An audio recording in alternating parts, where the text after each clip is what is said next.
What's up, guys? Welcome back to Newswave. Well, the hype around Nintendo and their next generation system continues to build going into Tokyo Game Show, and now it appears that some information circulating saying that a popular series could actually be making a return to Nintendo's next system, and we'll go over all of that here today. Also, we are going to be talking about Microsoft and that huge leak from the process with the FTC, as it appears to be showing them maybe pursuing a handheld system for the Xbox, and we'll also be talking about striking distance and Callisto Protocol, as it looks like things are not going well for that studio. Guys, if you enjoy these videos, make sure you hit that like button, helps out a ton, and if new here to the Spawn Wave channel, make sure you subscribe down below. And we're going to start today with Cyberpunk 2077 Phantom Liberty, as reviews went live. Although the expansion goes live next week on the 26th, there is an update for the base game, Update 2.0, that basically changes up the game completely and improvements all across the board. But we can see over on Metacritic, this is based on the PC version, which I believe had the most reviews pretty much across the board, sitting right now at an 89, 34 positive and 1 negative. And going through these reviews, I mean, it was getting some perfect scores like from GameSpot and Forbes and so on, but a lot of these outlets seem pretty happy with the product they have now, as opposed to the one they turned up with a couple of years ago. And yeah, the new update has a lot to do with that, but also the expansion itself is genuinely compelling stuff. And although apparently it sounds like it is noticeable that they've basically tried to jam this expansion onto the side of the base game in terms of the city structure and layout and all of this, it's still a good time. And it just took them years and years to get there, apparently. This is kind of how, with the Update 2.0, how it should have released in the first place. I do want to point out, though, CD Projekt did that thing again, where they provided B-roll footage for reviewers, and they couldn't capture their own gameplay footage for this embargo. Apparently next week, it'll lift, and then you can see reviews from people who have gone through the game and recorded their own footage. So, not a fan of that from CD Projekt or other publishers trying to control what's being shown and what's not, because you can still lay out embargo guidelines to avoid spoilers, but that's just apparently the way CD Projekt wants to do it. They'll provide you the footage, you kind of give your thoughts. But either way, this is an easy thing to recommend now, apparently, with Update 2.0 that's live today, but then Phantom Liberty that it comes out next week. So yeah, I guess if you've been holding out, might be a good time to check out Cyberpunk 2077. Also, we might finally be coming to the end, the conclusion of the Microsoft Activision deal, although I feel like we've said that over and over and over again, and there's just some other right turn just waiting for us to throw the whole thing off. But we can see this posted up over on The Verge. They say the UK's Competition and Markets Authority, CMA, is expected to issue a preliminary decision on Microsoft's Activision Blizzard deal next week. This is from a source familiar with the situation. Now, it's important to note that it's going to be followed by a final decision, that being due by October 18th, but I would assume if the preliminary decision is kind of working in favor of this being approved, then we can kind of expect that from the final decision, and I'm sure Microsoft and Activision Blizzard will work to kind of get all the T's crossed, I's dotted, and all those different things to finish up this acquisition, and we can all finally move on from it. But I mean, with our luck, there'll be some other twist that's just waiting for us. I guess we'll see next week what the CMA has to say. Oh, and I mentioned with Tokyo Game Show, coverage can be kind of weird because of the time zone differences and stuff, but there is one thing that I thought was kind of interesting, the Xbox Tokyo Game Show, which should have happened by the time you're seeing this, and you can go check it out. But according to Bill over on Twitter, you can see here, it's 41 minutes long. That's a bit longer than I thought the duration would be. But maybe they have a lot of B-roll they want to show for certain games. Maybe they have some fun sizzle reels to show off Game Pass. Or maybe they have some pretty good announcements to check out. Some new partnerships maybe in Japan.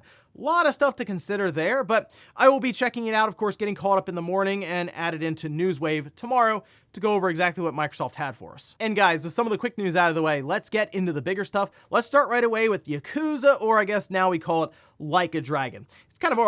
It's always been called Like a Dragon, but I know in the West they just titled it like Yakuza and stuff. Either way, we had Yakuza Like a Dragon. That was the most recent one with Ichiban and kind of their adventures with his group, and ran into all kinds of ridiculous situations, we'll say. But it was a lot of fun, and it was them kind of going in the direction of a turn-based RPG, and it appears they're sticking with that for the next game, which they did put a date on. We can see this posted up over on Gematsu, where they say Like a Dragon Infinite Wealth launches January 26th. 2024. There's new story and gameplay trailers released, and one of them they showed them fighting a shark. So seems like the ridiculous nature and the outlandish situation still intact. Who knows? Maybe they'll take it to the next level in this one. But I'm looking forward to it. I think it's gonna be a lot of fun, and it coming out basically to kick off 2024. I think that's great to see. But the interesting thing here is, as we are of course seeing these announcements around the Like a Dragon series, the question still remains around them maybe going back to Nintendo. As we know, well, the producer thought maybe it clashed with the image of the Switch. This, remember, from September of 2022, so a year ago, the wholesome image that the Switch currently projects clashes with the underground attitude of the Yakuza series, according to executive producer on the franchise. But we can see this post up over on Twitter from Nash Weedle, saying change of course for the Yakuza series, although producer stated that the Yakuza saga clashes with the image of the Switch in Japan. They will be released for the next Nintendo console. A bundle will be revealed with the launch of the console. Many people were sending me this, and I get it, because there have been calls for the Yakuza franchise, again, Like a Dragon, to return to Nintendo after the Wii U outing, which is seemingly what they were basing a lot of their data on. It didn't do well in the Wii U, which was actually, now I think about a compilation or a bundle as well. It was Yakuza 1 and 2 HD. Terrible sales performance for this in Japan, and they seem to basically just say, you know what? The franchise doesn't work with Nintendo. We're just not going back to that platform, that company, anything. But again, it's based on the Wii U, and what we're seeing with the Switch clearly are people who didn't own Wii U's, because there are significantly more people. In fact, it's about 10 times more people who own a Switch as opposed to the Wii U, at least when it comes to console sales overall. And I think you get to that position, it was easy to go from the Wii U to Nintendo's next system, right? And say, well, the Wii U didn't work out, we're gonna hold off on this next system. It's a lot harder to go from the Switch that could end 140, 150 some odd million units and say, well, we're not going to support the next system. The Switch just wasn't successful enough. Now, this is a situation where these third parties won't really be hanging back for Nintendo's next system. They're probably going to try to be there front and center, ready to go as soon as possible. And it would make sense, especially with its popularity in Japan, for Sega to look around and say, okay, yeah, we need Like a Dragon on that platform. Now, does that mean that we're going to see all of the Yakuza games show up in a bundle that's titled Like a Dragon something, the Legacy Collection or something like that? I don't know. I mean, I feel like they could just release them separately and they would sell well there too, but who knows? Maybe they want to bundle it all together and then also bring the newest one, Infinite Wealth, maybe for the launch of the system or in that first year. It's going to be later, obviously, than January, because Nintendo's next system won't be there at that time. But still, I think they could definitely find another audience on Nintendo's platform, and certainly one that would probably buy the game just a little bit more than what happened there with the Wii U. But to me, this is actually a fairly safe guess, if anything. But again, it was kind of making the rounds. People got excited because, I guess, Nash Weedle on Twitter had mentioned it. But yeah, I'm kind of on the side of this probably being the best shot to get the Like a Dragon series back on board with Nintendo. Next up, let's talk about Microsoft and those leaked documents from the FTC. All those slides that were showcasing Microsoft's plans, basically from 2020 to 2030. Part of that, they showed a bunch of different devices, essentially, that would all work together to deliver Game Pass and their ecosystem. And one part of it certainly got people talking, because this slide here appears to showcase a handheld. Now, to me, it's very important to note, all right, very, very important, that plans change. They change all the time. And a lot of the stuff that may work, at least be shown and people were on board on one day, maybe months later, they're cutting it out. They're not going with it for whatever reason, whether it's just market research or issues when it comes to building the thing. For example, the cloud device that was codenamed Keystone, that appeared to have gotten shelved, if you remember. And it's right there next to the handheld, so I mean, you can kind of take that what you will with where the handheld's placed. It's also next to the consoles, by the way, with the seemingly Brooklyn right there, the Xbox Series X revision and the S revision. And they also have some of their controllers with the premium one, the core one, Elite. And there's an interesting thing, one hand controller Oh, that's an interesting idea to kind of work around that for more accessibility and all of this. But obviously, the handheld is what was front and center here for a lot of people. Now, they also mentioned smart TVs, browsers, mobile, all the stuff kind of working into the cloud streaming, I'm sure. So it's possible that even if Microsoft was going to make this handheld, that it was just like a cloud device similar to what, for example, Sony's doing, right, with their Portal. While that's remote play, it's still something that's not playing the games natively on the device. I feel like Microsoft has more than likely resigned themselves to just being part of, say, the ROG Ally, right, or Lenovo's device. And a lot of that comes from, if you look here, a later slide, current gaps in fiscal year 2023 to reach 2030 goals. So they have stuff that's funded, not currently funded or resourced, and then they have stuff that's just not in scope for first party, as in, we're not going to make this ourselves, we'll let Asus make it. Well, the handheld's right there. Like, you have the handheld, mobile controller, media remote, and earbuds. All things that Microsoft does not appear to be working on, and it seems like that's something they're not even interested in. And here's the other part at the bottom. Keystone is pointed out as being funded and went as far as to just be on Phil Spencer's back shelf. So it got pretty far along.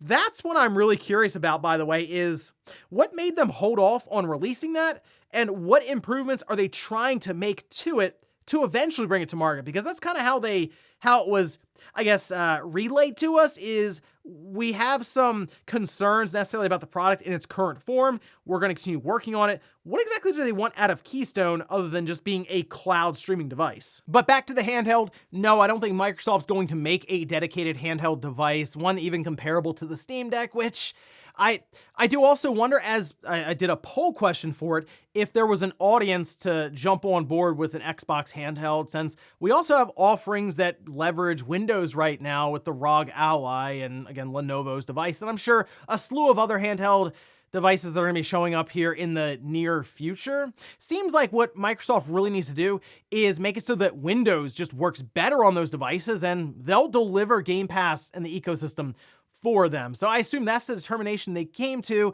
as they went through and figured out how much it would cost to actually make a dedicated device. And it's not cheap to do it. Next up, let's talk about Mortal Kombat 1 on the Switch. We do have an update from Ed Boon around, well, them working on the game, because it hasn't gone over great for this version of Mortal Kombat 1 online. And remember, it is a $70 game. So it's not like they said, you know what, we're going to make it cheaper because the quality of the character models or the frame rate, screen tearing, load times, not going to be to where the PS5 and the Xbox Series is. Clearly, I mean, this is a chip from 2015 in the Switch, but IGN posted their review, which we can see it coming in at a 3 out of 10. They dropped the awful rating on it, saying Mortal Kombat 1 proves to be too much for the Switch's dated hardware. The load times are egregious. There are numerous bugs plaguing both graphics and gameplay, making for a poor quality port of a great game that's all around aggravating to play.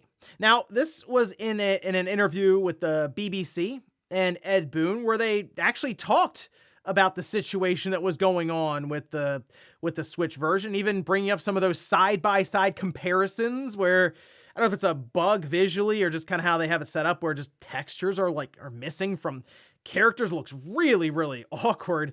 But he says a number of the concerns of the issues that had come up will absolutely be addressed. It would have been ideal for us to have released the version that we absolutely wanted, but anything that we're finding a problem with is on our list and is going to be fixed. That is an odd quote there, by the way. It would have been ideal for us to have released the version that we absolutely wanted. Almost like they had to kind of push that version out the door and like a fix it later mentality. But I guess through updates over time, they're going to work to fix Mortal. I mean, within reason. I think most of us look at Mortal Kombat 1 on the Switch and understand there are drawbacks to having that portable nature to it, that lower powered chip. Again, a chip from 2015. It's not going to look on the same level as the PS5 or the Xbox Series. And in some regards, I kind of think of that as like the Vita version of Mortal Kombat 9.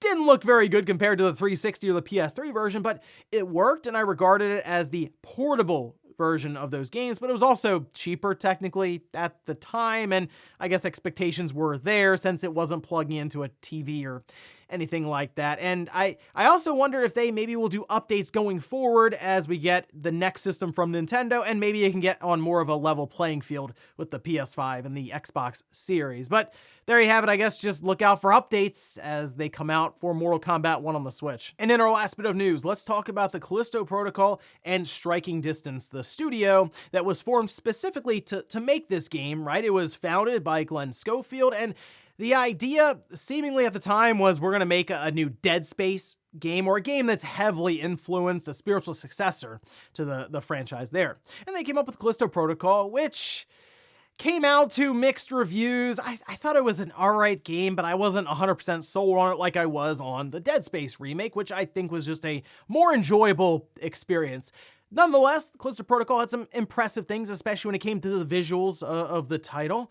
But it didn't do so well in just the open market, as we had reports come in that it cost upwards of $160 million over the course of 3 years to make the game, and they were expecting sales of 5 million units as of like January earlier this year, and it turned out they had just been coming up on 2 million units sold. So well below expectations, and now we can see this posted up over on Twitter from Jason Schreier at Bloomberg, who had the scoop. Dead Space co-creator Glen Schofield is leaving the company he founded, that being Striking Distance Studios, months after the flop of its first game, the Callisto Protocol. Now, to go a bit further, this doesn't mean the end necessarily of Striking Distance, as it looks like Chief Development Officer Steve Papotis is taking over, describing the departure as bittersweet. However, they were described as voluntary. All right, so I guess Glen Schofield decided to just leave after the game was out, and they were basically, I assume, between projects. Do we want to make another one?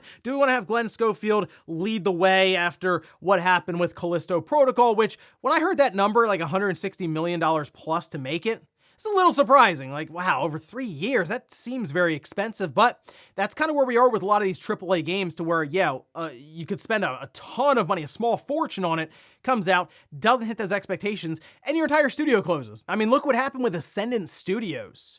The game comes out, Immortals of Avium, fails to make any kind of impact in the market, half the studio gets laid off very, very quickly.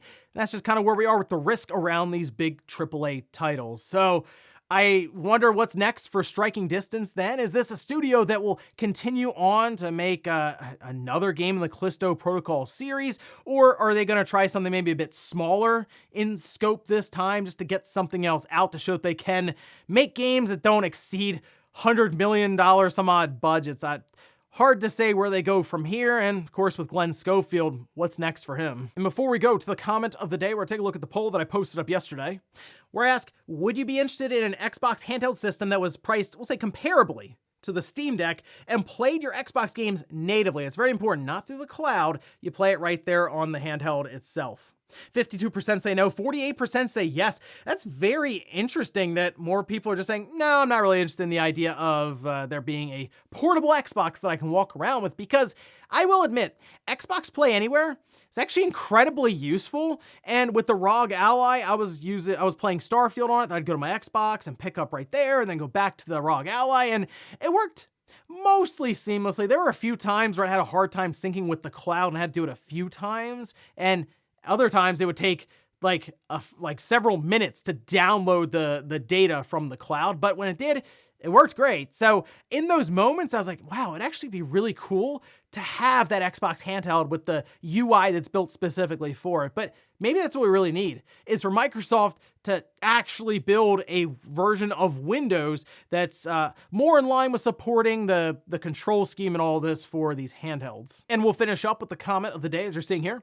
This is from Ryan, who says, as big as Microsoft is, they could do a complete 180 on everything that was leaked and come out with something totally different for the Xbox line. I'm not saying that's going to happen, but being that all this information was leaked, the heads of these departments could be scratching their heads going, we have to come up with something new. I think just the situation here is, we had a look at a snapshot in time from 2020. That was 3 years ago. Things can change rapidly when it comes to technology or within some of these larger companies, let alone with the software. We're talking about hardware right now, right? With like the revisions of the game consoles and stuff. Software's all over the place. Who knows what Bethesda's lineup looks like now, especially after everything that was going on with COVID and the pandemic and remote work, and like years and years being tacked on to some of these games development cycles. But with the hardware side, it seems like Microsoft had a bigger focus on cloud gaming then, as opposed to now, where it kind of feels like they don't necessarily talk about it as much, advertise it as much, lean on it as much. It's not as front and center as it was years ago. So yeah, there's a good chance things have indeed changed internally quite a bit, especially with their next generation plans that we are going to look at in a video, I think, over the weekend, because there is some very interesting stuff there. And ladies and gentlemen, that's going to do it here for Newswave. If you enjoyed this video, guys, hit that like button. If not, hit the dislike. Leave comments down below about everything we talked about here today. Was Like a Dragon Infinite Wealth? What'd you think of the new trailer for it, the release date in January, and then also the potential for the series to return to Nintendo with the launch of their next generation platform? And then also, what about Mortal Kombat 1 on the Switch? Let me know if you picked it up and how it's been running for you. And then, would you be on board with the idea of a portable Xbox that you carry around with Xbox Play Anywhere in full effect? Thanks guys for watching, and I'll see you next time.